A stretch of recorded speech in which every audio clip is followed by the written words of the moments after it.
সবথেকে বড় আপডেট, যারা 2025-এ জিডিএসের জন্য যারা অ্যাপ্লাই করেছিলে, তো তাদের ফেজ 1-এর রেজাল্ট কিন্তু পাবলিশ হয়ে গেছে। হ্যাঁ, 21 তারিখে 21/3/2025-এ কিন্তু ফেজ 1-এর যে মেরিট লিস্ট বা যে রেজাল্ট, যে শর্ট লিস্টেড ক্যান্ডিডেট তাদের নাম এবং নাম্বার সমেত কিন্তু টোটাল লিস্ট কিন্তু পাবলিশ হয়ে গেছে। তো দেখতে পাচ্ছ, আমি তোমাদের সামনে সে একদম অফিসিয়াল সাইটটা খুলে দেখাচ্ছি। তো দেখে নাও, এখানে কিন্তু প্রত্যেকটা সার্কেল, প্রত্যেকটা ডিভিশনের জন্য যারা শর্ট লিস্টেড হয়েছো তাদের প্রত্যেকের নাম এবং টোটাল যে ক্রাইটেরিয়া, সেগুলো কিন্তু রেজাল্ট থেকে শুরু করে যাবতীয় তথ্য কিন্তু পাবলিশ হয়ে গেছে। দেখো, এখানে একটা পপ আপ যাচ্ছে যে GDS online engagement schedule 1 July 2025 list 1 of short listed candidate published. হ্যাঁ, টোটাল পাবলিশ হয়ে গেছে। তো চলো, আমরা ওয়েস্ট বেঙ্গলের জন্য কারা কারা চান্স পেয়েছো তাদের নাম, ডিটেলস, তথ্য সমস্ত কিছু একবার ছোটো করে দেখে নেওয়ার চেষ্টা করি। তো দেখো, আমি সরাসরি জিডিএসের যে অফিসিয়াল ওয়েবসাইট আছে তো সেখানে চলে এসেছি। তো এখানে নিচের দিকে যদি একটু বাঁ দিকে তোমরা চলে যাও, তাহলে সেখানে দেখবে জিডিএস অনলাইন এনগেজমেন্টে যে শিডিউল 1 জানুয়ারি 2025-এর শর্ট লিস্টেড ক্যান্ডিডেট যারা আছো, তো তাদের এখানে কিন্তু নামগুলো দেখাবে। তো এই অপশানটা তোমরা যদি ক্লিক করো, তো এখানে দেখো প্রত্যেকটা যে সার্কেল আছে, তো তার প্রত্যেকটা স্টেট ওয়াইজ কিন্তু নামগুলো দেখাচ্ছে। আমরা নিচের দিকে একদম ওয়েস্ট বেঙ্গলে চলে যাই। ওয়েস্ট বেঙ্গলে গেলে আমরা কিন্তু এখানে দেখাচ্ছে, দেখো যে list of short listed candidates. Short listed candidate কারা আছো দেখি। হ্যাঁ, এখানে দেখো ফাইলটা কিন্তু ডাউনলোড হয়ে যাচ্ছে। ফাইলটা ডাউনলোড হয়ে গেলে আমরা যদি ফাইলটাকে ওপেন করি, তো আমরা কিন্তু সমস্ত ডিটেলস এখানে দেখতে পাবো।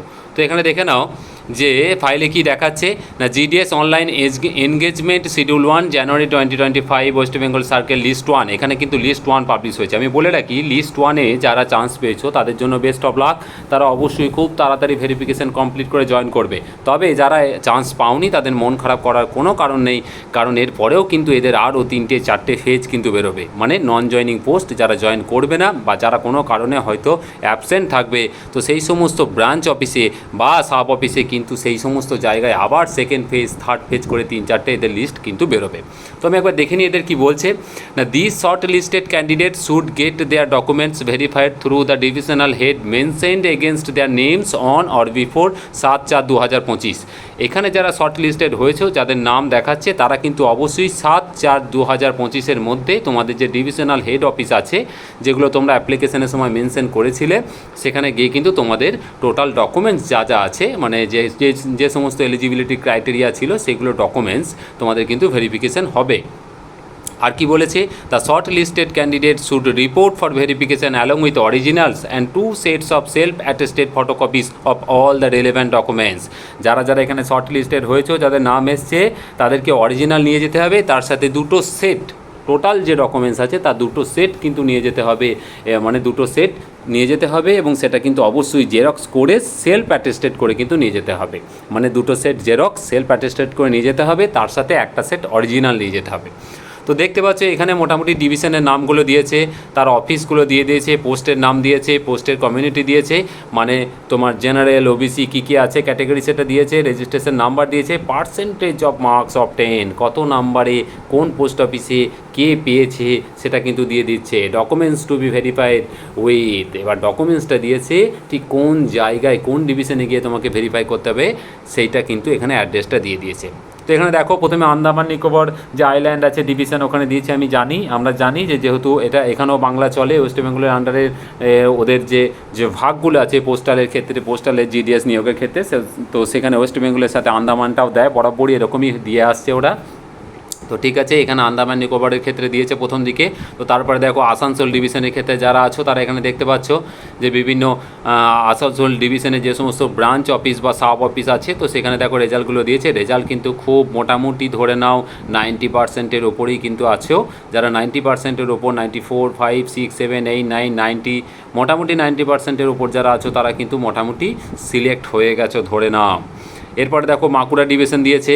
বাঁকুড়া ডিভিশনের বিভিন্ন যে সমস্ত সাব অফিস, ব্রাঞ্চ অফিস সব দিয়েছে।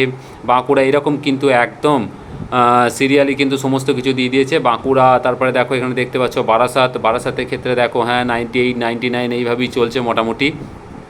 বারুইপুর ডিভিশন দিয়েছে। আচ্ছা, ওদের ডিভিশনের ভাগগুলো কিন্তু পোস্টালের নিজস্ব ডিভিশনের একটা আলাদা সেপারেটলি একটা অন্যরকম কিন্তু ভাগ থাকে, এগুলো কিন্তু ইউনিক। হ্যাঁ, তোমরা অ্যাপ্লিকেশন করার সময় অবশ্যই তোমরা যে ডিভিশন সিলেক্ট করেছিলে সেই ডিভিশনের রেজাল্টটা তোমরা সেই ব্রাঞ্চ অফিসের রেজাল্টটাকে তোমরা অবশ্যই চেক করে নেবে। এরপর দেখো বারুইপুর দিয়েছে, হ্যাঁ বীরভূমের বিভিন্ন ডিভিশনগুলো দিয়েছে। প্রত্যেকটা ডিভিশন কিন্তু এখানে মোটামুটি ওরা দিয়ে দিয়েছে। তোমরা এখান থেকে কিন্তু মোটামুটি চেক করে নিতে পারো। রেজাল্ট যেটা বললাম 90%-এর ওপর অবশ্যই তোমার রেজাল্ট মোটামুটি দেখা যাচ্ছে যে ফেজ 1 বা লিস্ট 1-এর রেজাল্ট কিন্তু 90%-এর ওপরই এরা এখানে মোটামুটি দিয়েছে। তো এই মোটামুটি গেল ওদের জিডিএসের রেজাল্ট। যারা এখানে চান্স পেয়েছো তো দেখো প্রচুর রেজাল্ট এখানে পাবলিশ হয়েছে আমরা জানি। তো দেখে নাও টোটাল দেখা যাচ্ছে সিকিম থেকে শুরু করে তমলুক ডিভিশন থেকে শুরু করে টোটাল রেজাল্ট এখানে দেখাচ্ছে, এবং টোটাল 921টা ডিভিশনের কিন্তু রেজাল্ট, মানে 921টা ভ্যাকেন্সির কিন্তু রেজাল্ট ওরা পাবলিশ করেছে। আর কি দিয়েছে নিচে দেখো ছোট করে লেখা আছে, SMS or email will be send to the registered mobile numbers or email address.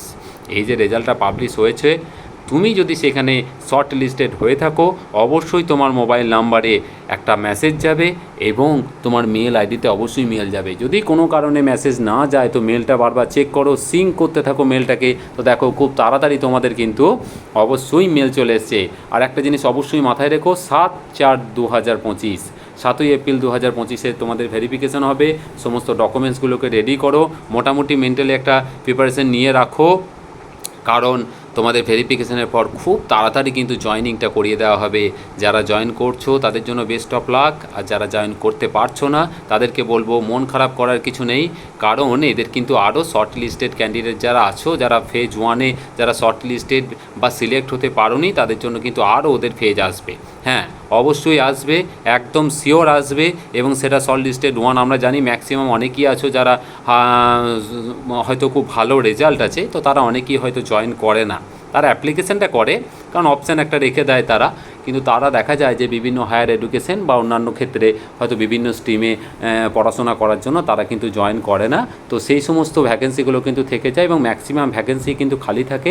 পরবর্তী সময়ে তোমার যখন লিস্টগুলো বেরোয় ফেজ 1-এর পর, যখন ফেজ 2 ফেজ 3 ফেজ 4 এইভাবে যখন কন্টিনিউ বেরোয়, মোটামুটি 4টে তো ধরো বেরোবেই, তো সেগুলোতে কিন্তু তোমাদের একটা আশা থাকে তোমরা অবশ্যই সিলেক্ট হতে পারো।